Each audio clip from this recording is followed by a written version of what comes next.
Hi guys, I hope you're doing well. It's Curtis and today I'm going to show you my recipe for a chocolate tart. I teased this on my Instagram a few weeks ago and yeah, it was like one of my most liked posts on Instagram actually, so I was really happy with the response from it.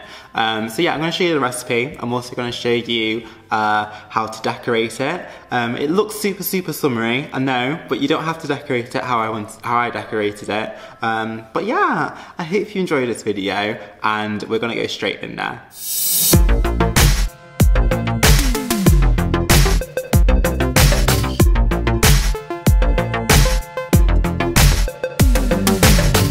To get yourself started for this recipe, you're going to need a pastry case which you have blind baked. If you don't know how to make pastry and if you don't know how to blind bake, I do have a video on that and a written recipe. So I'll make sure I leave the links for them in the description box below so you can find them. So to start, you're going to need some egg yolks and some sugar and you're just going to mix them together. I will make sure I leave all of the measurements for this recipe in the description box below also. And in a pan, I'm going to add some cream and some milk. And I'm going to put that pan on a hob on a low heat. I'm just going to bring it to the boil, making sure I stir continuously, making sure it doesn't burn at the bottom, which can happen sometimes. Once it's been brought to the boil, I'm going to pour half of that hot cream mixture into my egg yolk mixture, and I'm going to give that a mix. The reason why I'm only pouring half of it in is just to sort of temper the egg yolks so that it doesn't scramble from the heat.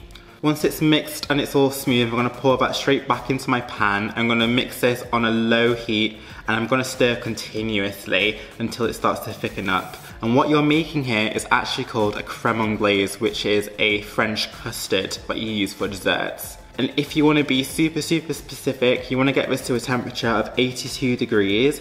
But another way of making sure that you've got it to the right temperature is just to see if it's sort of coating the back of your spatula and it's thickened up ever so slightly. Once it's gotten to that temperature or it's thickened up, you can start adding your chocolate. I'm using a mixture of milk and dark chocolate. I'm going to pour all the chocolate in there. I'm going to mix this continuously until it's all melted and I have a nice smooth mixture. Then I'm going to pour this straight into my pastry case. Make sure you get all of it in there. You don't want to miss any of it. And by the way, I'm using a 9-inch tart case here and this recipe will be enough for a 9-inch tart. So once you've got all of your mix in there, I'm going to pop that straight into the fridge. It's going to need to be in there for at least about 2 hours to set up completely. Now I'm going to show you how I decorate it. It's really easy. So I've got some white chocolate here in a piping bag and you want to make sure it's nice and runny. And as you can see, I'm now just sort of piping it and just letting the chocolate flow out nice and sort of evenly.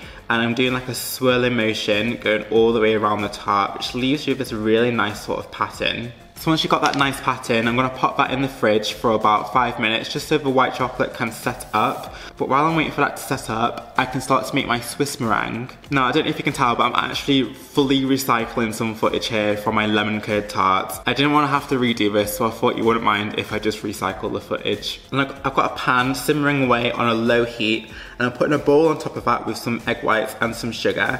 And I'm going to continuously stir this, letting it heat up and making sure that the sugar gets nice and dissolved. And I want to bring this to a temperature of about 60 degrees centigrade.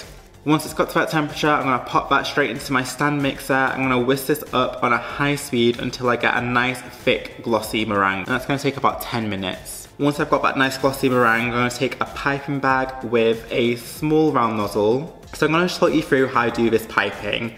And it's kind of like creating sort of like a cloud almost, and it's going to create a really nice texture when you burn it. So basically what I'm doing is, and I hope no one makes some sort of gif out of this, but basically I'm holding the piping bag like this. It's going to look so dirty and weird, but I'm applying some pressure and I'm basically doing this. I know how that looks, but yeah, that's basically what I'm doing all the way around the tart.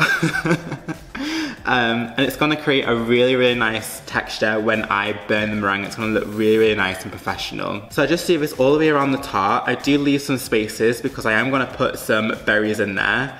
And then I get my blowtorch, like I said, and I just burn the meringue, and I'm going around trying to do this as even as possible. Try not to set your meringue on fire, which I did multiple times as I went around.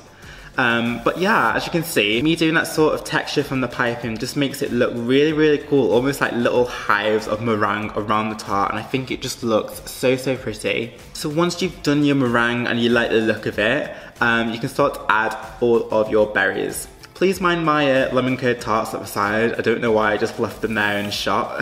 As you can see, I did this all on the same day, and if you want to know how I made those tarts, I will leave a link at the top of this video and in the description box below. So yeah, I'm not going to talk too much. I'm basically just applying all of my berries in all of the gaps that I have, and just making sure it looks nice and colourful and nice and full and rich.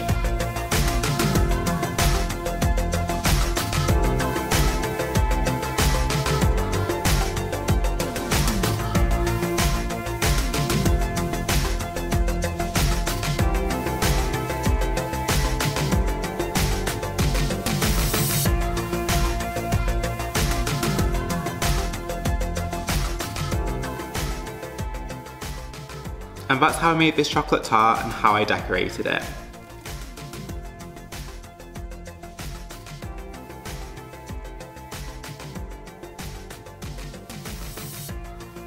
I hope you guys love this chocolate tart and the way I decorated it as much as I do, and if you did, make sure you give this video a big thumbs up and subscribe to my channel if you haven't already. Both those buttons are just down there, so make sure you click both of those. It'll make me very, very happy. And make sure you follow me on all my social media bits so you can, you know, get the lowdown of what's actually going to come up on this channel, or might be coming up on this channel. So all the links for those are in the description box below. I'm going to stop messing with... Did you see that hair flip I did? What we're doing? Like, I've not even got that much hair to do a hair flip with. Get over yourself, Curtis. I hope you all have a lovely, lovely week, and yeah, I'll see you all on my next video. So until then, take care, and I'll see you later. Bye bye.